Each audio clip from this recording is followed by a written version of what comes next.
Assalamualaikum warahmatullahi wabarakatuh. Perkenalkan, nama saya Awaluddin Bangistu, NPM 20144600144. Saya dari kelas A420. Di sini saya akan menjelaskan tentang lingkungan hidup. Lingkungan hidup merupakan kesatuan ruang dengan semua benda, daya, keadaan, dan makhluk hidup termasuk manusia dan perilakunya yang memengaruhi kelangsungan kehidupan manusia dan kesejahteraan manusia serta makhluk hidup lainnya.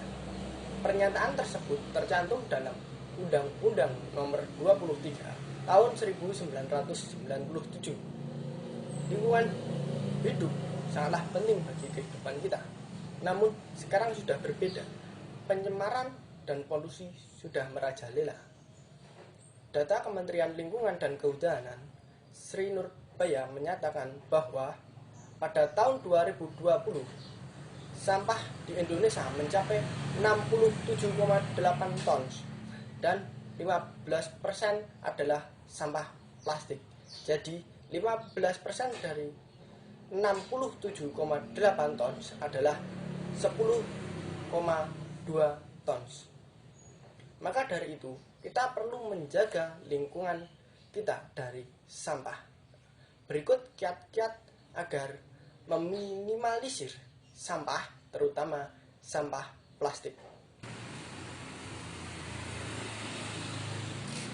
Mengatasi permasalahan sampah, yang pertama, kita harus memiliki kesadaran membuang sampah pada tempatnya. Dengan demikian, sampah tidak akan berserakan di mana-mana. Mengapa Jepang negaranya selalu bersih? Karena setiap orang-orangnya memiliki kesadaran untuk membuang sampah pada tempatnya. Jikapun dia menemukan sampah, pasti dia akan membuang sampah pada tempatnya. Tidak perlu mengetahui orang yang membuang sampah di mana. Yang kedua, untuk mengatasi permasalahan sampah, terutama plastik, yaitu membawa kantong sendiri saat berbelanja. Kebetulan saya mau ke pasar membelikan makan nugget, yaitu sawi. Ikuti perjalanan saya di pasar.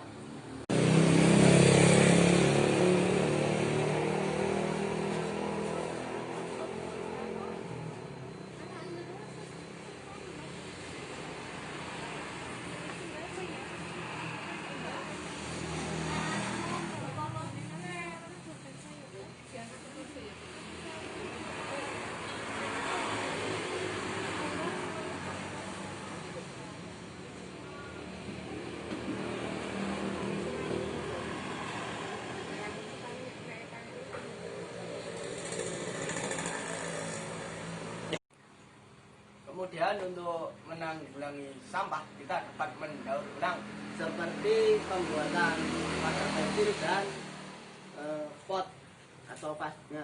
Ini ada talinya untuk digantungkan. Terima kasih sudah menyaksikan video saya tentang penanganan sampah, terutama sampah plastik.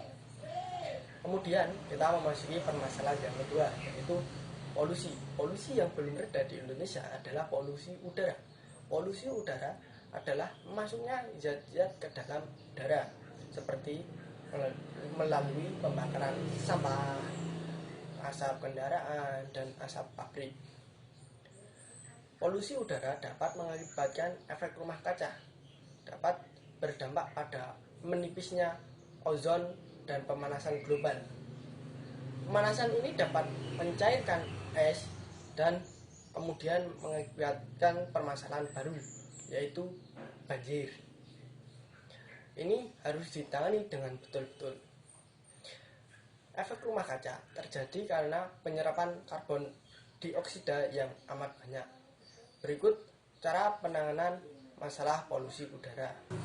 Yang pertama, kita dapat melakukan penghijauan, seperti menanam tanaman di lahan sempit. Ini adalah contoh penanaman tanaman di lahan sempit.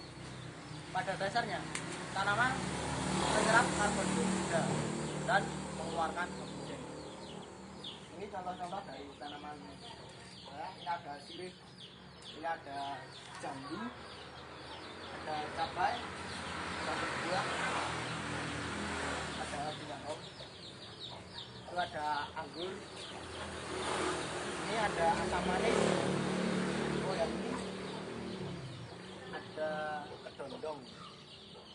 Dalam mengurangi polusi udara, kita dapat mengurangi kendaraan bermotor yang bisa mengeluarkan asap, seperti berjalan kaki atau menggunakan sepeda untuk menuju tempat yang dekat.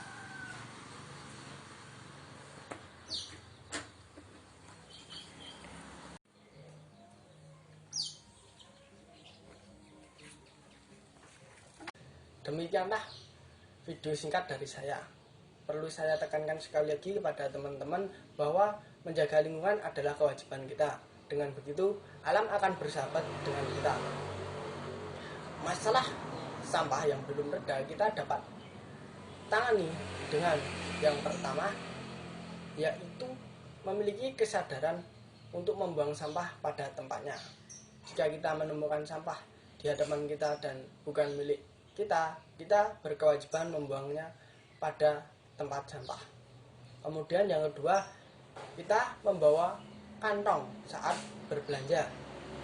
Yang ketiga adalah mendaur ulang sampah seperti pembuatan aksesoris dan lain sebagainya.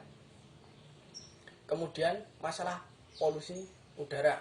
Polusi udara dapat kita atasi dengan penanaman pohon atau penghijauan.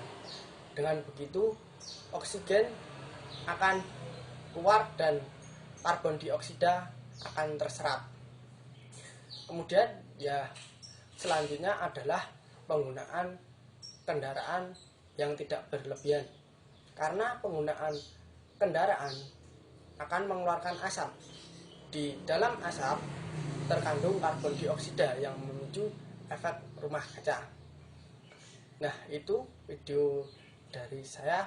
Semoga bermanfaat. Terima kasih pada teman-teman yang sudah menyaksikan video singkat dari saya. Tidak lupa saya ucapkan minta maaf jika ada kesalahan dalam video ini. Sekian. Assalamualaikum warahmatullahi wabarakatuh.